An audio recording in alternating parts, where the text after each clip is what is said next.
Assalamualaikum warahmatullahi wabarakatuh. Perkenalkan, kami dari kelompok 5 yang beranggotakan saya sendiri Lulu Ma'lufa Ahmad, dan yang kedua ada Lutfi Aulia Ramadhani, dan yang ketiga ada Mia Emayanti. Kami akan membahas mengenai materi dari sejarah Islam Nusantara, yaitu tentang perkembangan pemikiran fikih di Nusantara. Jadi di sini ada beberapa poin yang akan kita bahas, yaitu yang pertama mengenai sekilas tentang fikih dan asal mula fikih masuk ke Indonesia akan dijelaskan oleh saya sendiri, dan yang kedua ada perkembangan pemikiran fikih di Indonesia menurut Hasbi As-Siddiqi akan dijelaskan oleh Lutfi Aulia Ramadhani, dan yang ketiga ada perkembangan pemikiran fikih di Indonesia menurut Hazairin akan dijelaskan oleh Mbak Mia Emayanti.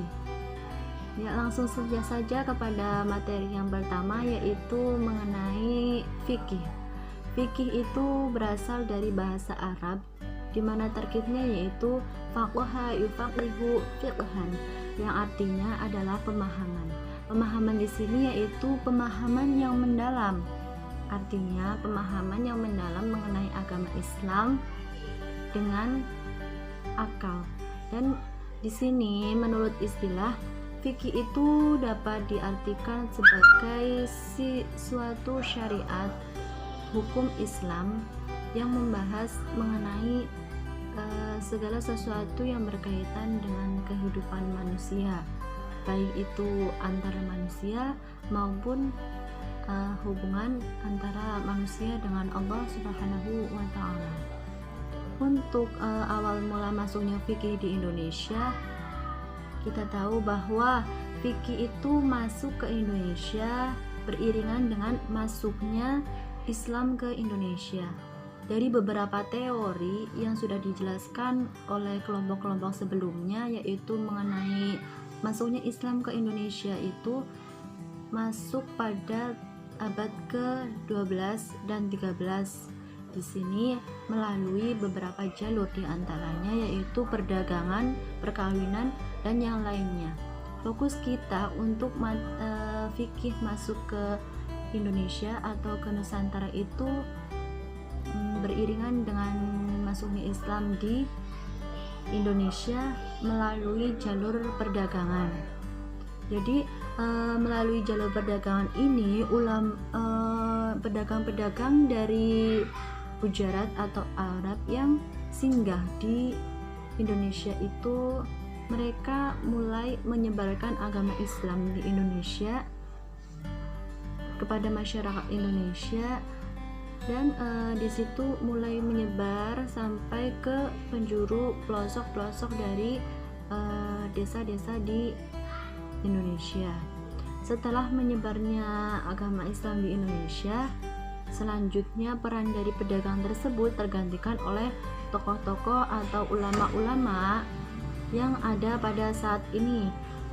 Yang ada pada saat itu diantaranya yaitu Syekh Nawawi Al-Bantani yang mengarang kitab Fathul Qorib, yang kitabnya masih kita gunakan selama ini dalam pesantren, dalam mengaji di pesantren, yaitu kitab Fathul Qorib.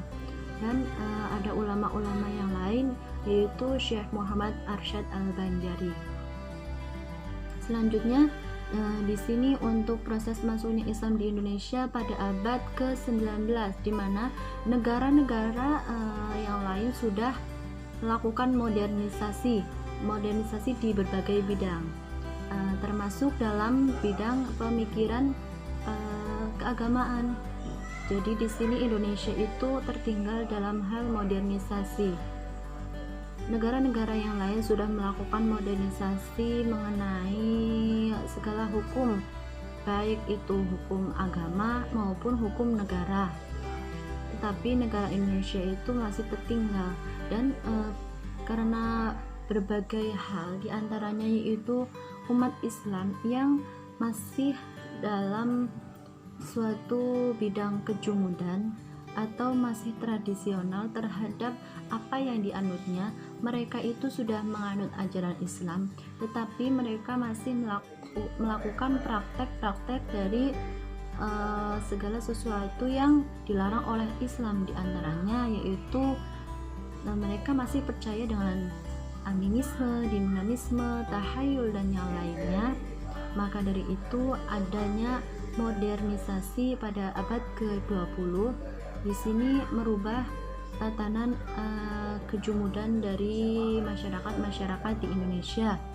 Masyarakat di Indonesia yang mereka masih menganut kejumudan dan tradisional dirubah oleh modernisasi ini, dan ada istilah di mana hukum Islam itu adalah fikih keindonesiaan. Di Indonesia disebut dengan fikih keindonesiaan, di mana ilmu-ilmu atau segala yang berkaitan dengan hukum-hukum Islam yang ada di Indonesia nantinya akan disesuaikan dengan karakter dan budaya dari masyarakat di Indonesia.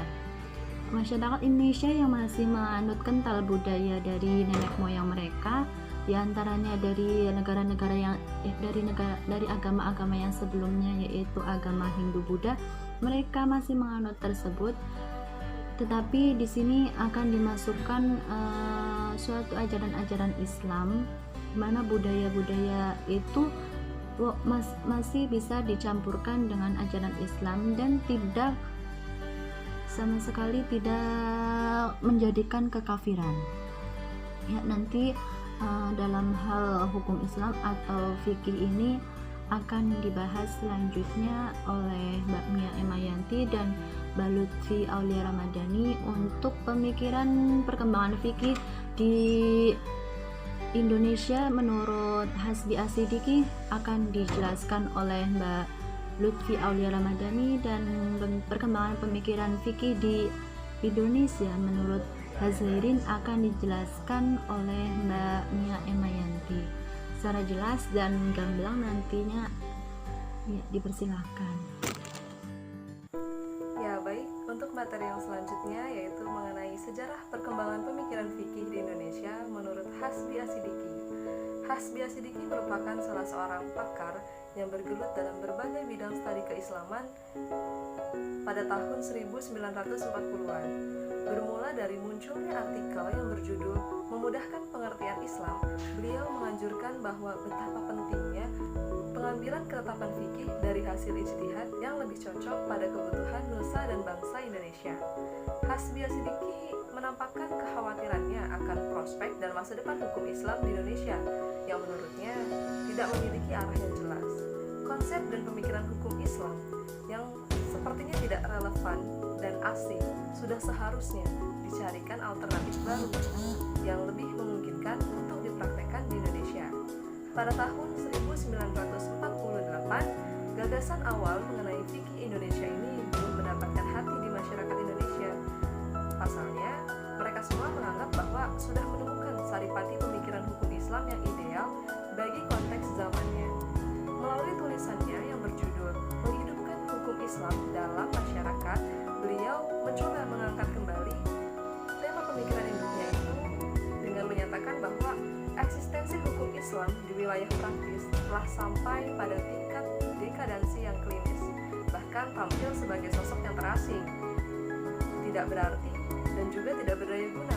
Kehadirannya tidak lagi dianggap oleh umat, lantaran tidak sanggup lagi mengakomodir berbagai tuntutan perubahan zaman. Dari kenyataan sosial dan politik inilah yang memunculkan pemikiran fikih di Indonesia.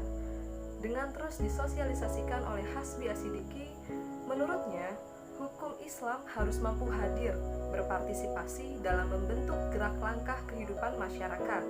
Latar belakang nalar berpikir dari gagasan fikih Indonesia Hasbi Asidiki ini merupakan sebuah keyakinan bahwa prinsip-prinsip hukum Islam sebenarnya memberikan ruang gerak yang lebar bagi pengembangan dan ijtihad-ijtihad baru.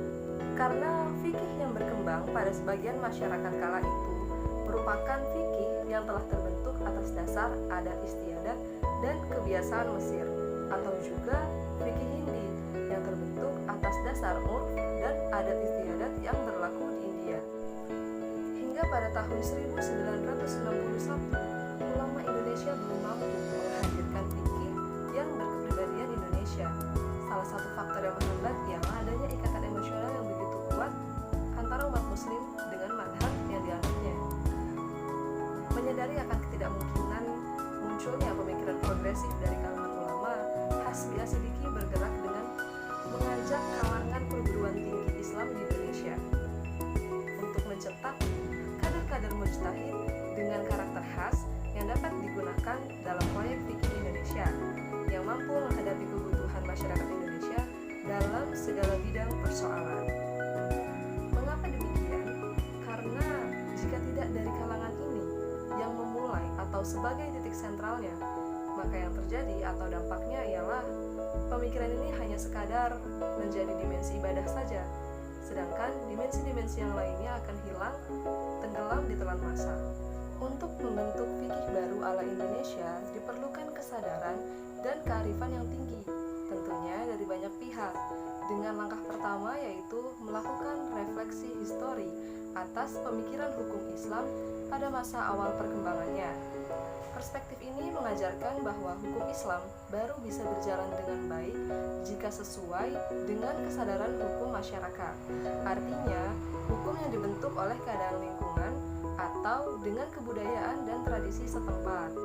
Untuk yang selanjutnya yaitu ada metode dan aplikasi pemikiran fikih menurut Hasbi Asidiki. Untuk metode yang pertama yaitu metode analogi deduktif. Metode ini pernah digunakan oleh Imam Abu Hanifah untuk membahas suatu permasalahan yang tidak secara pasti ditemukan ketentuan hukumnya dalam hasanah pemikiran terdahulu. Metode ini mengajak seseorang untuk berijtihad mandiri secara mutlak dan berani beristinbat kepada dalil-dalil Al-Quran dan hadis. Metode yang kedua yaitu metode perbandingan atau komparasi. Metode ini mendakwakan perlunya membandingkan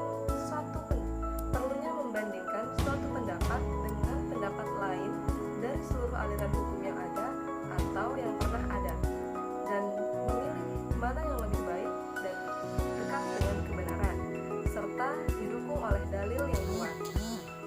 Aplikasi atau penerapan metode komparasi ini dapat dilakukan dalam cakupan yang luas, yaitu dengan membandingkan ketentuan fikih dengan hukum adat dan hukum positif yang ada di Indonesia, atau juga bisa dengan syariat agama dahulu dan juga hukum Romawi atau Barat.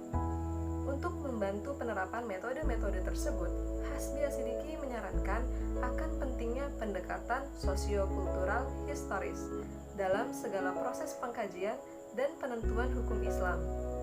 Hal ini bertujuan untuk menyadarkan diri bahwa munculnya pemikiran hukum Islam ini agar tetap eksis meskipun telah berganti zaman, yang mana tentunya tidak terlepas dari konteks sosial kultural tertentu. Melalui refleksi kritis inilah, pemikiran hukum Islam di Indonesia akan memperoleh momentum pengembangan yang tepat dengan pertimbangan aspek lokalitas berupa huruf. Ya, baik. Untuk materi yang selanjutnya akan disampaikan oleh rekan saya. Terima kasih. Saya akan melanjutkan materi tentang pemikiran fikih hukum Islam Hazairin. Nah, di sini masalah besar yang dihadapi umat Islam di Indonesia adalah bagaimana membentuk pemikiran hukum Islam yang sesuai dengan tradisi atau adat yang ada di wilayah ini. Nah, pandangan seperti ini merupakan proses awal dari keseluruhan cita-cita untuk menjadikan hukum Islam sebagai bagian integral dari sistem hukum nasional. Karena kenyataannya bahwa selama ini umat Islam hanya mengikuti alur pemikiran mazhab Syafi'i, ternyata memberikan pengaruh terhadap karakter pembaruan dan nasib pemikiran hukum Islam di Indonesia. Nah, dibandingkan dengan negara yang lain yang tidak pernah dijajah oleh Belanda, Indonesia termasuk negara yang kurang beruntung. Karena apa? Hal ini dapat dimengerti dengan tidak adanya perhatian pemerintah koloni secara cukup proporsional dalam proses pembenahan dan pengembangan hukum Islam, terutama dalam konteks legalisasi hukum Islam yang diciptakan dapat dipakai sebagai acuan perundang-undangan di lingkungan peradilan agama. Nah, oleh karena itu wajar kiranya jika hingga 1960-an kitab-kitab hukum fikih yang dibuat oleh para mujtahid pada abad pertengahan masih menjadi acuan utama dalam proses pengambilan keputusan di lingkungan peradilan agama. Berbeda dengan pandangan Hasbi As-Sidki yang menginginkan membentuk fikih Indonesia dengan cara menggunakan semua madhab hukum yang telah ada sebagai bahan dasar dan sumber materi utamanya. Hadzairin justru menginginkan pembentukan fikih madhab nasionalisnya ini dengan titik berangkatnya hanya dari pengembangan fikih madhab Syafi'i. Nah, pandangan Hadzairin ini lebih didasarkan pada kenyataan bahwa madhab Syafi'i telah sekian lama dianut oleh masyarakat Indonesia sehingga karakteristiknya dikatakan paralel dengan nilai adat Indonesia. Bagi Hadzairin, eksistensi hukum adat tidak bisa dikesampingkan begitu saja di dalam proses pembuatan hukum Islam di Indonesia, karena penilaian yang kurang tepat terhadap hukum adat, terutama ketika ia dianggap sebagai faktor yang menghalangi perkembangan hukum Islam, dan begitu juga sebaliknya tidak bisa lepas dari kondisi politik kolonial masa lalu. Terutama sejak munculnya teori reptis, menurut Hadzairin, umat Islam tidak perlu lagi terjebak dalam kontroversi tentang status hukum Islam hanya karena adanya propaganda dari teori iblis ini. Karena dia juga menyarankan agar umat Islam memakai hukum Islam sebagai hukum yang ditaati guna menata kehidupan sehari-hari. Selanjutnya, peradilan Islam dimungkinkan untuk berdiri dan integral dengan peradilan negara, yang dalam hal ini berada di bawah pengawasan Mahkamah Agung. Menurut Hadzairin, dengan merujuk pada pasal 29 ayat 1 Undang-Undang Dasar 1945, maka sebenarnya tidak perlu lagi terjadi pertentangan antara sistem hukum adat, hukum positif, dan hukum agama. Begitu juga tidak boleh lagi ada satu ketentuan dan hukum baru yang bertentangan dengan kaidah hukum Islam dan juga hukum agama yang lain. Dan begitu pula sebaliknya, negara wajib mengayomi setiap orang untuk menjalankan ajaran agama yang diyakininya.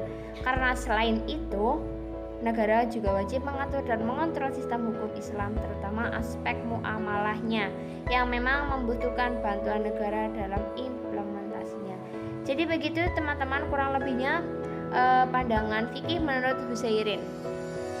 Sekian materi dari saya. Wassalamualaikum warahmatullahi wabarakatuh.